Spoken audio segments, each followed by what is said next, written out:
22гадоваму менчыку Юрыю Шэршаню доўга шчасціла. Ён стварыў Беларусі ўласны бізнес па гандлю феерверкамі і фігурную салодкую вату. А ад самага першага выбарчага вечару пачаў хадзіць на мітынгі нязгодных, бачыў усе жахі першых дзён са стрэламі і выбухамі. Але самому удавалася пазбегнуць затрыманняў. І вось 20 снежня ён быў кінуты ў бус расійскімі наёмнікамі паводле прызнання іх саміх, ды быў збіты да стану траплення ў шпіталь. Паглядзіце, як ён выглядаў. Шел на марше вместе со всеми. Ничего такого прям вызывающего не делал. Ну, как бы шли просто как все. Все начали бежать, потому что подъехал ОМОН. Я побежал, соответственно, тоже. Пытался войти в подъезд. Оборачиваюсь. Уже бегут на меня 7 сотрудников. Ну, около 7, может, чуть больше.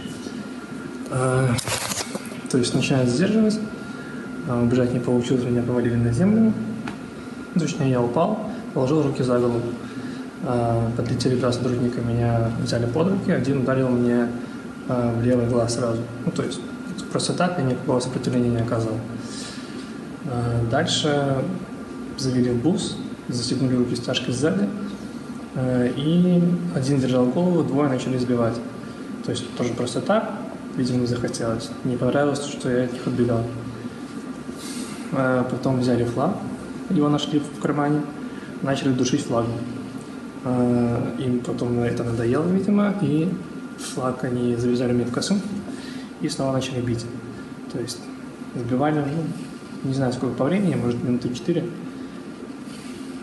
Били только по голове. Вот, приехали в РУВД, то есть нас отвели в спортивный зал, пока мы стояли, пытались попасть по печени, но видимо, плохое знание анатомии, ничего не получилось. Вот. И потом уже отвели на допрос, меня опросили. У меня начался отек на лице, но во что он вырос.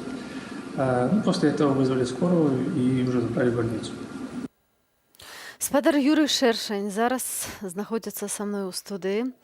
Юрый, добрый вечар, вітаю. Вельмі радая бачыць цябе ў лепшым стане, чым той, які мы бачылі на відэа. Як ты себя зараз адчуваеш? Сейчас все хорошо, то есть прошло, ну, казалось бы, немного времени, но восстановился, то есть уже нет следа от того, что было. Твою гісторыю мы пачулі на відэо. Ты расказаў, як над табой здзекаваліся, як цябе душылі сцягам, заламывалі рукі, як цябе білі адмыслова па галаве. Але ў гэтым відэо не было адной вельмі істотнай рэчы, пра якую мы ведаем. Тыя людзі, якія ўсё гэта рабілі з табой, табе асабіста прызналіся, што яны не беларусы. Можаш падрабязней расказаць пра гэта? Да, то есть, мы ехали в бусе, после того, как они уже закончили меня бить, вот один из них сказал, что, то есть, я из Москвы приехал вам помогать, а вы, уроды, выходите. Типа, чего вам не хватает?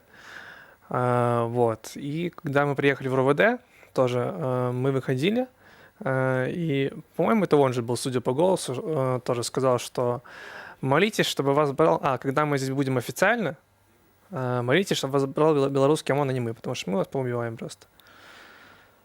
Вот, то есть, судя по интонации, я не думаю, что все-таки он врал, потому что он хотел, наверное, просто похвалиться, что он как бы из Москвы приехал помогать сюда.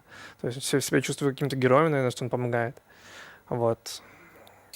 В целом так было. Ну, сведчанне гэтыя словы вельмі важныя ў кантэксце таго, што з'яўлялася інфармацыя пра тое, што ў Беларусі дзейнічае расійскі АМАП альбо нейкія іншыя спецыяльныя сілы, але не так шмат было пацверджанняў. Вось, ці акрамя таго, што ён табе сказаў, яшчэ нейкім чынам ты бы мог акрэсліць, што гэтыя людзі сапраўды паходзяць з Расіі, ну, напрыклад, па акцэнце. Да, вы знаете, вот у россиян, у них есть такой акцент, у них мягкое «т». И когда они между собой вели диалог, вот на это я тоже обратил внимание. То есть, ну, это опять же, просто я не упомянул ранее, потому что, ну, такой своеобразный, то есть момент, у кого-то может есть, у кого-то может нету. Но он имел место быть. Таксама, наколькі я ведаю, папракалі цябе і казалі пра тое, што людзям за тое, што выходзяць на мітынгі, плацяць грошы. І называлі канкрэтную суму. Да, ну то есть, и мне рассказывали знакомые, которых задерживали, друзья тоже, что они реально думают о том, что нам платят деньги. То есть те люди, кто выходит, вот они говорили, что Те, кто стоит в первых рядах, им платят по 150 евро. Те, кто сзади, соответственно, им платят по 80. То есть откуда взяты цифры, я не знаю. Возможно, из головы, возможно, сказал им кто-то из начальства. Но вот они уверены, что мы там польские агенты или какие-то еще, или чешские, как сказал один человек. Вот. И то, что мы выходим бороться не за свою свободу, а за деньги. Ну добра, ты хадзіў на мітынгі, не прапусціў ніводнага марша, наколькі я ведаю. Колькі табе заплацілі за ўсе гэтыя выхады? Нисколько. Конечно, нисколько. А прапаноўвалі хаця бы? Не, нават не прапаноўвалі. Нет. Ну, я, канешне, тут крыху саркастычна пытаю пра гэта, бо мы натуральна ведаем, што беларусы выходзяць не за грошы. За грошы хутчэй выходзяць людзі з другога боку, і мы ведаем, што людзям даплочваюць за то, што яны ўдзельнічаюць у мітынгах я бацькаў, альбо мы ведаем, наколькі ўзраслі заробкі тых самых амапаўцаў, якія ўдзельнічаюць ва ўсіх гэтых жорсткіх разгонах і затрыманнях. Знаете, вот у меня моего друга задерживали 14 августа, и так получилось, что он смог вступить в небольшой диалог, когда ехал в автозаке, и он разговаривал с одним из сотрудников ОМОНа, и он ему в августе говорил, что, то есть, все говорят, что нам тут много платят, но вот лично нам ничего не платят, не знаю, может, это платят кому-то еще. Может быть, в августе платили не всем, а только тем, кто совершал какие-то определенные действия, или, может быть, от определенного звания. Вот, но сейчас тоже очень много ходит историй о том, что им платят реально много, и всюду, ну, как бы, почему еще они выходят и такое делают с людьми, тоже, ну, непонятно. Возможно, у них вот мотивация денежная. Ну і сапраўды тут варта звярнуць увагу на той факт, вот, сведкам якога ты быў, што сапраўды людзі, які прынамсі прызналіся да таго, што яны не беларускія грамадзяне, а расійскія грамадзяны, кажуць пра тое, што сапраўды яны больш жорсткія, так, і здзекуюцца больш жорстка.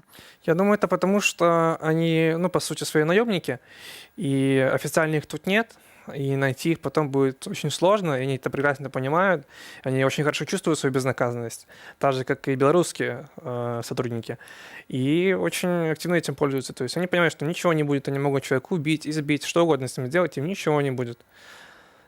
Вот так же, ну, вот самый яркий пример — это Роман Бондаренко, которого убили, и до сих пор нет уголовного дела. Хотя, ну, то есть заявление было от самого, скажем так, бывшего президента, что там будет дело на карандаше, будет расследоваться, но мы видим, что ничего этого нет, и я думаю, не будет. Тым не менш, справы расследуюцца з іншага боку. Мы ведаем пра ініцыятыву байпол, мы ведаем пра адзіную кнігу, дзе збіраюцца ўсе злачынствы рэжыму, і там ужо з'яўляюцца і твары, і прозвішчы, і канкрэтныя людзі, якія робяць злачынствы ў Беларусі, а таму зусім не будзе так, што ўсе гэтыя людзі застануцца безнаказанымі.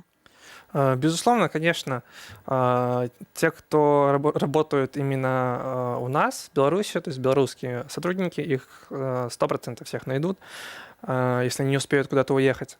Они 100% понесут наказание заслуженное, но, к сожалению, те, кто все-таки работают по найму, их будет найти сложнее. Но я очень надеюсь, что они тоже свое получат.